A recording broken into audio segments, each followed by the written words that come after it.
नमस्कार शेतकरी बंधूंनो, स्वागत आहे आपलं कृषी समृद्धीमध्ये. आणि मित्रांनो, आपल्या राज्यातील सर्व कापूस आणि सोयाबीन उत्पादक शेतकरी बांधवांसाठी एक अतिशय महत्त्वाची मोठी अपडेट आपण या व्हिडिओच्या माध्यमातून पाहणार आहोत. एक सर्वात मोठी महत्त्वाची अपडेट आहे आणि ती म्हणजे की आपल्या राज्यातील कापूस आणि सोयाबीन उत्पादक शेतकरी बांधवांना गेल्या खरीप हंगामातील अनुदान अद्यापही मिळाले नाही. आणि यासाठी राज्य सरकारकडून जी तारीख आहे त्या खरीप हंगामातील अनुदानासाठी तारीख जाहीर केली होती. या तारखेचा तारीख पे तारीख हा खेळ सुरूच होता आणि आता काल म्हणजेच की शनिवारी दिनांक 29 तारखेला कापूस आणि सोयाबीनचं अनुदान दिलं जाईल असा दावा कृषी विभागाने केला होता.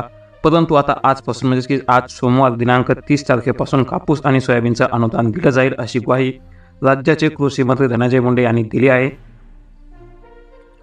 तसेच सोमवारीच कापूस आणि सोयाबीन उत्पादकांना हेक्टरी 5 दिले जातील असे म्हटलं आहे. तर याचा फायदा आपल्या राज्यातील सुमारे 65 लाख कापूस आणि सोयाबीन उत्पादकांना होईल असा दावा यावेळी आपल्या राज्याचे कृषी मंत्री धनंजय मुंडे यांनी केला आहे.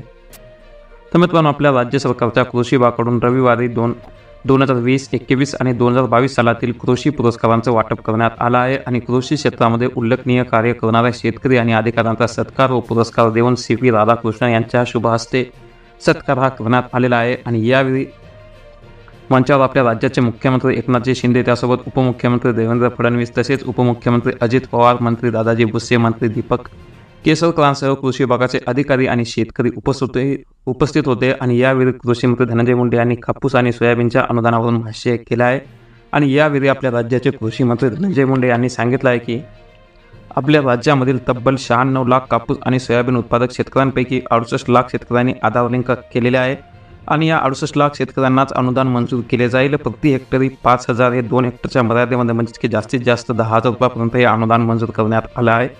आणि राज्यातील 65 लाख शेतकऱ्यांमध्ये 2,500 म्हणजे की जवळपास 2,500 कोटींचं वितरण हे आज सोमवारी केलं जाणार असल्याची माहिती कृषी मंत्री धनंजय मुंडे यांनी दिली आहे. तर मित्रांनो, यावेळी कृषी मंत्री धनंजय मुंडे यांनी म्हणाले की शेतकऱ्यांच्या आनंदात आपला आनंद आहे. आणि मुख्यमंत्री एकनाथ शिंदे तसेच उपमुख्यमंत्री अजित पवार यांचे आपण आभार मानतो, कारण त्यांनी कमी वेळामध्ये आपल्याला कृषी मंत्रालयाची जबाबदारी दिली आहे. आणि त्यामुळे आज शेतकऱ्यांसाठी अनेक योजना आखता आल्या. तर शेतकऱ्यांच्या कष्टामुळे आपले राज्य देशामध्ये चांगले कृषी राज्य बनण्याची प्रतिक्रिया यावेळी धनंजय मुंडे यांनी व्यक्त केली आहे. तर मित्रांनो, याच कार्यक्रमात राज्यपालांनी कमी वेळ दिल्यावरून शेतकऱ्यांनी संताप व्यक्त केला होता. तर गोंधळ वाढल्याने कार्यक्रम काही काळ थांबवण्यात आला होता. पण राज्यपाल राधाकृष्णन यांनी आपण सर्वांना पुरस्कार देऊ असे आश्वासन दिल्यानंतर कृषी मंत्री धनंजय मुंडे यांनी शेतकऱ्यांची समजूत काढल्यानंतर हा कार्यक्रम सुरू झाला. आणि हा कार्यक्रम मुंबई येथील national sport club of India dome over येथे आयोजित करण्यात आला होता. आणि या कार्यक्रमात दिलेल्या माहितीनुसार आजपासून जे अनुदान आहे हे आपल्या शेतकरी बांधवांच्या खात्यामध्ये जमा करण्यात येणार आहे. परंतु जे अनुदान जे आहे तर ज्या शेतकऱ्यांना आपल्या PM किसानचे आणि नमो शेतकरी योजनेचे पैसे नाहीत त्या खात्यामध्ये जमा होणार आहे. परंतु ज्या शेतकऱ्यांना हे पैसे येत नाही तर त्यांच्यासाठी KYC करणे गरजेचं आहे. त्यासोबतच आपल्या शेतकऱ्यांच्या आधार कार्डला जे आहे तर ती बँक खाते लिंक असणे सुद्धा गरजेचं आहे. त्याशिवाय हे अनुदान जे आहे तर त्या शेतकऱ्यांच्या खात्यामध्ये जमा होणार नाहीत. त्यामुळे जास्तीत जास्त शेतकऱ्यांनी या 2 गोष्टी करून घ्या. ज्यांची KYC केली नसेल त्यांच्या खात्यामध्ये पैसे जमा होतील. ज्यांची KYC केलेली नसेल त्यांनी KYC करून घ्या. तसेच ज्यांच्या बँक खात्याला आधार कार्ड लिंक नसेल त्यांनी आधार कार्ड लिंक करून घ्या. धन्यवाद.